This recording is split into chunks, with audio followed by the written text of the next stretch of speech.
आर्हत वाङ्मय में कहा गया है, दुल्हे खलु मानुषे भवे चिरकालेणवि सव्यपाणिनम गाढ़ाय विवाग कम्मुणो समयम गोयम मापमाय। जैन आगमों में एक आगम उत्तराध्ययनानि, उत्तराध्ययन, उसका 10वां अध्ययन और उसका यह श्लोक जिसमें बताया गया है, दुल्हे खलु मानुषे भवे, यह मनुष्य भव दुर्लभ है। प्राणियों को लंबे काल तक भी यह नहीं मिलता है। कर्मों के विवाक अपने आप में गाढ़ होते हैं। गौतम, समय मात्र भी प्रमाद मत करो। जो मानव जीवन दुर्लभ बताया गया है, वह मानव जीवन गौतम को तो उपलब्ध था, गौतम स्वामी उन्हें उपलब्ध था। और न केवल गौतम स्वामी, हम सभी को भी वह दुर्लभ कहलाने वाला मानव भव अभी उपलब्ध है, सुलब्ध बना हुआ है। तो जो सुलब्ध है, उपलब्ध है, उसका हम लाभ उठाएं। 4 चीजें संसार में दुर्लभ बताई गई हैं। एक तो मनुष्य जन्म, और दूसरी दुर्लभ चीज है श्रुति, धर्म का श्रवण करना, धर्म प्रवचन, धर्म की बात को सुनना भी दुर्लभ बताया गया है। जिसको मनुष्य जन्म प्राप्त हो भी गया है तो फिर उसके लिए दुर्लभ चीज है श्रुति, धर्म का श्रवण। मान लो धर्म को सुनने का भी मौका मिल जाए, साधुओं गुरुओं का प्रवचन सुनने की सुविधा प्राप्त हो जाए, तो अगली तीसरी दुर्लभ चीज है श्रद्धा। सुनने के बाद भी सुनी हुई चीज पर श्रद्धा का भाव न भी जागे तो श्रद्धा, सम्यक श्रद्धा का होना भी मुश्किल है। और सम्यक श्रद्धा भी हो जाए तो संजमम्य वीरियम चत्तारि परमंगाणि दुल्लहाणीह जंतुनो मानुसत्तम सुई श्रद्धा संजमम्य वीरियम। श्रद्धा हो जाने के बाद भी संयम में वीर्य करना, पराक्रम करना, पुरुषार्थ करना, वह भी दुर्लभ होता है। तो 4 चीजों में पहली चीज, पहला तत्व है मानुषत्व, मनुष्यत्व, मनुष्य जन्म, वह दुर्लभ है। 84 लाख जीव योनियां बताई गई हैं। उनमें यह मनुष्य की योनि है या मनुष्य जन्म है, वह कितने जीवों को तो अनंत काल बीत गया, आज तक नहीं मिला मनुष्य जन्म। अव्यवहार राशि के जीव हैं, आज तक उन्हें मनुष्य योनि नहीं मिली। तो अनंत अनंत जीव ऐसे हैं जिनको अनंत अनंत अनंत कितना काल बीत गया है, केवल वनस्पति काय में बैठे हैं। मनुष्य जीवन तो दूर, वो कीड़े मकोड़े भी नहीं बने हैं, द्विंद्रिय त्रिंद्रिय ऐसे भी नहीं बने हैं, एक इंद्रिय में अनंत काल से बैठे हैं। प्राणियों में सबसे कम विकसित प्राणी एक इंद्रिय होते हैं। केवल स्पर्शनेन्द्रिय एक है जिनके, वे प्राणी सबसे ज्यादा अविकसित श्रेणी के प्राणी होते हैं। जो द्विंद्रिय हैं उनका थोड़ा सा विकास हो गया, 2 इंद्रियां मिल गई।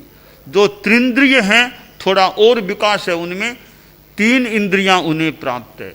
जो चतुरिंद्रिय हैं उनका और विकास है, 4 इंद्रियां प्राप्त हैं।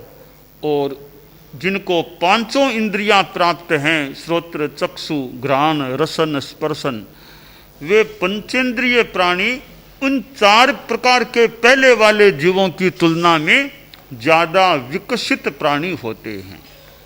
अब पंचेंद्रियों में भी और किनका कितना विकास है वो अलग बात हो जाती है। पर 5 प्रकार के जो प्राणी हैं इनमें पंचेंद्रिय सबसे विकसित प्राणी होते हैं। तो मनुष्य तो पंचेंद्रिय प्राणी ही होता है। मनुष्य भी 2 प्रकार के बताए गए हैं, एक असंगी मनुष्य, दूसरे संगी मनुष्य, यानी अमनस्क बिना मन वाले मनुष्य, और संगी यानी मनस्क मन वाले मनुष्य। तो असंगी मनुष्य भी पंचेंद्रियों के जगत में अविकसित प्राणी होते हैं। पर जो संगी हैं, समनस्क हैं, मन वाले मनुष्य हैं, वे असंगी अमनस्क मन विहीन मनुष्यों की तुलना में और ज्यादा विकसित होते हैं, क्योंकि उनके पास मन भी है। हमारी दुनिया में ऐसा लगता है कि धर्म की ज्यादा साधना मन वाला प्राणी, उनमें भी मनुष्य, वो ज्यादा कर सकता है। धर्म की साधना मन वाला मनुष्य ही ज्यादा कर सकता है। तो ये जो संगी मनुष्य हैं, समनस्क मनुष्य हैं, ये साधना करते करते 12वें गुणस्थान में फिर आगे केवल ज्ञानी बन जाते हैं। फिर 14वें गुणस्थान में भले उनको बाद में 9 संगी 9 असंगी की भूमिका मिल जाए, आखिर वो हैं मूलतः मनुष्य, संगी मनुष्य के रूप में ही थे। तो संगी मनुष्य साधना करते करते ठेठ इस जीवन के बाद मोक्ष को भी प्राप्त कर सकते हैं। तो ऐसा मानव जीवन जो कितना मूल्यवान है या अमूल्य है, महत्वपूर्ण है, कि केवल संगी मनुष्य ही ऊंची साधना कर सकता है, अन्य कोई प्राणी उतनी ऊंची साधना नहीं कर सकता। तो यह जो मनुष्य जीवन है संगी मनुष्य का, यह दुर्लभ है। अब जिसको यह प्राप्त है उसको फिर उनको इसका लाभ उठाना चाहिए। इस मानव जीवन को पाकर भी जो दानव जैसा बन जाए, यानी पाप खूब करे, हिंसा आदि आदि, तो वह तो मनुष्य जीवन को खो देता है। संस्कृत के ग्रंथ सूक्ति मुक्तावली या सिंदूर प्रकर में कहा गया है, स्वर्णस्थाले क्षिपति सरजः पाद शौचम विधत्ते पीयूषेण प्रवरकरिणं वाहयत्येध भारं चिन्तारत्नं विकिरति कराद्वायसोड्डायनार्थं यो दुष्प्रापं गमयति मुधा मर्त्य जन्म प्रमत्तः। आचार्य ने कहा, यानी ग्रंथ में कहा गया कि जो प्रमत्त मनुष्य इस मनुष्य जीवन को व्यर्थ गंवाता है, व्यर्थ यानी पापों में, भोगों में, हिंसा आदि आदि में गंवाता है, वो आदमी कैसा है। कई उदाहरणों से बताया गया है कि एक आदमी के पास सोने का थाल, स्वर्ण थाल, बहुत कीमती सोने का थाल घर में था। अब वह आदमी सोने के थाल में किसी अतिथि विशेष को खाना नहीं खिलाता, न खुद खाता। तो क्या करता है कि घर का वो झाड़ू लगाने के बाद कचरा इकट्ठा होता है, उसको सोने के थाल में डाल करके बाहर फेंकने जाता है। यह उपयोग करता है सोने के थाल का। एक दूसरा आदमी, उसके पास अमृत आ गया। अब पता नहीं अमृत कहाँ है दुनिया में, कोई देवता अमृत का पान करते हैं, जो भी, उसके पास अमृत उपलब्ध हो गया। अमृत कोई आदमी पिए, किसी प्रिय को पिलाए तो माने, वो पीता नहीं, न पिलाता, तो क्या करता है कि बाहर जाकर आया और कीचड़ में पैर गंदे हो गए तो पैर पानी से नहीं धोए, अमृत की बोतल लाई, अमृत से पैर को साफ किया, पैरों को साफ किया। कैसा आदमी है। एक तीसरा आदमी जिसके पास श्रेष्ठ हाथी था।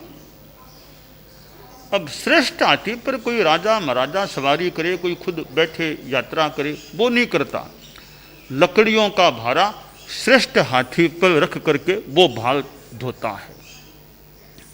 एक चौथा आदमी जिसे चिंतामणि रत्न मिल गया। चिंतामणि रत्न कितना महत्वपूर्ण। उसका उपयोग कोई आशा चिंता कल्पना को पूरा करने में नहीं करता। सोया था, कोई कौवा आ गया घर के किसी किनारे पर, क्राउं क्राउं करने लग गया, तो कौवे को उड़ाने के लिए कांकरा लाठी, वो नहीं, कांकरा नहीं, वो चिंतामणि रत्न निकाल के सोया सोया ही वो उसको फेंका कौवे की ओर, कौवा लेके उड़ गया। अब ये चार आदमी, इनको नादान कह दें या मूर्ख भी कह दें भले, कि सोने के थाल में कचरा डाल के फेंकना, अमृत से पांव धोना, श्रेष्ठ हाथी पर लकड़ियों का भार ढोना, चिंतामणि रत्न से कौवे को उड़ाना, हमारी दृष्टि में चिंतन में मूर्ख आदमी वो कहला सकते हैं। परंतु हमारे लिए ध्यातव्य है कि जो आदमी इस मानव जीवन का उपयोग भी पापों में ज़्यादा करता है, क्या वो आदमी भी मूर्ख नहीं है क्या? तो अगर मूर्खता हमारे में कहीं है तो उसको, इस माने में जो मूर्खता है उसको दूर करने का हम प्रयास करें। यह मानव जीवन कितना दुर्लभ है और मिला हुआ है जिनको, वो स्थायी तो है नहीं। कभी न कभी तो आदमी का ये मानव जीवन भी पूरा होता है। इसकी दुर्लभता कैसे, एक बार खो दिया, गंवा दिया, अब पता नहीं वापिस कब क्या कैसे मिलेगा। अब कैसा दुर्लभ है। एक कोई गरीब ब्राह्मण था, तो काम परिवार का चलना मुश्किल हो रहा था, तो किसी ने कहा कि क्या चाहिए कि कम से कम मुझे तो खाना मिल जाए ना, व्यवस्था हो जाए, और तो थोड़ा लोग काम चलाते हैं, मुझे अच्छा खाना मिल जाए, यह व्यवस्था चाहता हूँ। कहा भाई यहाँ तो हमारे चक्रवर्ती विराजमान है, राजधानी है उनकी, उनके पास दो, बड़े दयालु हैं, कोई व्यवस्था कर देंगे। तो वह गरीब ब्राह्मण, उसने कहा अरे मुझे कौन वहाँ जाने देगा, हम प्रयास करेंगे, कोई संपर्क से तुमको वहाँ तक पहुँचा देंगे। तो कोई सोर्स संपर्क किया, स्रोत निकाला और उसको चक्रवर्ती तक पहुँचा दिया। चक्रवर्ती ने अच्छा पूछा कैसे आए, कि मालिक हमारे भगवान तो इस दुनिया के तो आप ही हैं, बड़ा गरीब हूँ, क्या चाहिए? कि भोजन की व्यवस्था चाहिए, मेरी भोजन की व्यवस्था हो जाए। कि तुम जो कहो वो व्यवस्था कर दूंगा, हो जाएगी, तुम मांग लो क्या व्यवस्था करनी है। तो कहा ऐसी व्यवस्था कर दो कि राजधानी में हजारों घर है, एक के बाद एक घर है, मैं बारी बारी रोज एक एक घर में जाता रहूं, रोज का उस दिन का खाना उस घर में मुझे 3 टाइम का मिल जाए, नाश्ता, लंच, मध्याह्न का भोजन, शाम का भोजन। ठीक है, अपने सेक्रेटरी से का भी निर्देश जारी कर दो कि राजधानी में एक एक घर में ये आदमी आए, जिस घर में जाए 3 टाइम का भोजन का प्रबंधन उस घर वाले के जिम्मे रहेगा। आदेश जारी हुआ। चक्रवर्ती ने कहा आज पहले दिन तो मेरे यहीं खाना खा लो, कल से आगे चले जाना। बहुत अंदाता कृपा है, कभी इसको अच्छा नाश्ता कराओ, अच्छी तरह बाद में खाना खिलाओ, शाम को अच्छी तरह फिर बाद में विदाई देना। अब तीनों टाइम चक्रवर्ती के महल में खाना खाया और वहां का इतना गरिष्ठ वरिष्ठ भोजन, इतनी गरिष्ठ तो खीर वहां की सब चीजें खाई, तृप्त हो गया। गरीब को पहली बार इतना बढ़िया खाना मिला, खूब खाया। शाम को उसको विदाई दी भी, आज का हो गया खाना सारा, विदाई है कि ठीक है, कल अगले घर में नंबर, हम सबको सूचना भेज देंगे, कल अगले घर में नंबर है। अब वो दूसरे रोज चक्रवर्ती के महल के पास जो घर था पहला वहां गया, फिर तीसरे रोज फिर अगले घर में गया, यूं वो क्रम चल रहा था। अब साधारण से घर आ गए, वे तो सामान्य दाल चावल सब्जी रोटी वैसा भोजन था। उसने सोचा रे कहाँ तो चक्रवर्ती का गरिष्ठ वरिष्ठ भोजन, कहाँ ये साग फुलके, ये सामान्य सा भोजन। अब उसने सोचा रे मैं तो निरा मूर्ख आदमी हूं, जब चक्रवर्ती ने मुझे यह कह दिया तुम जो कहो जो चाहो सो व्यवस्था मैं कर सकता हूं, मैंने ये क्यों मांगा कि बारी बारी एक के घर में मुझे भेज दो। मैं ये मांगता ना कि अंदाता मैं तो आपका ही पावना बनूंगा हमेशा के लिए, रोज मुझे यही खाना मिलना चाहिए। तो रोज मुझे, वो तो उन्होंने कहा था कहो सो व्यवस्था कर दूंगा, तो रोज मुझे वहां खाना मिल जाता। अब तो निर्णय हो गया। चक्रवर्ती जल्दी से निर्णय को बदलते तो है नहीं। रामो द्विर ना भी भाषते, दो बार ने एक के बार कहना सो कह दिया। तो अब वो पछताता है, अरे अब कब 4000 5000 घरों का नंबर आने के बाद वापिस चक्रवर्ती के महल का नंबर आएगा। तो कितना दुर्लभ है चक्रवर्ती के महल का भोजन। इसी तरह मानव जीवन एक बार खो दिया, पापों में व्यतीत कर दिया, अब वापिस वो कब मिलेगा, कब नंबर आएगा, यानी कब मिलेगा। तो यह मानव जीवन जो दुर्लभ है, इसका हम लाभ उठाने का प्रयास करें। धार्मिक दृष्टि से जीवन में सम्यक और चारित्र की अच्छी आराधना हो जाए, जीवन में आदमी पापों से बचने का प्रयास करे। ठीक है, साधु का चारित्र तो सब में मान लो नहीं भी आए, पर गारहस्थ्य में रहते हुए भी देश चारित्र की साधना तो की जा सकती है, अनुव्रतों की आराधना की जा सकती है। छोटे छोटे अच्छे छोटे बड़े जो जितने संभव हो नियम लेकर के आत्मा का कल्याण करने का कि यह दुर्लभ मानव जीवन मिला हुआ है, इसका खूब लाभ उठा लें। तो बीतने के बाद ऐसे ही खो दिया है तो पता नहीं फिर आगे कब मिलेगा। इस मानव जीवन का हम लाभ उठाने का प्रयास करें और सुनने का प्रयास, अच्छी बात धर्म प्रवचन संत वाणी का जहाँ सुनने का मौका मिले, अच्छी किताबें पढ़ने का मौका मिले तो अच्छा सुने, अच्छा पढ़ें, अच्छा काम करें और इस दुर्लभ मानव जीवन को सफल बनाने का हम प्रयास करें, सुफल बनाएं। दानान शेठम अभयपयाणम सच्चे सुया अणवज्जं वयन्ति तवेषु या उत्तम बंभचेरम लोगुत्तमे समणेनाय पुत्ते।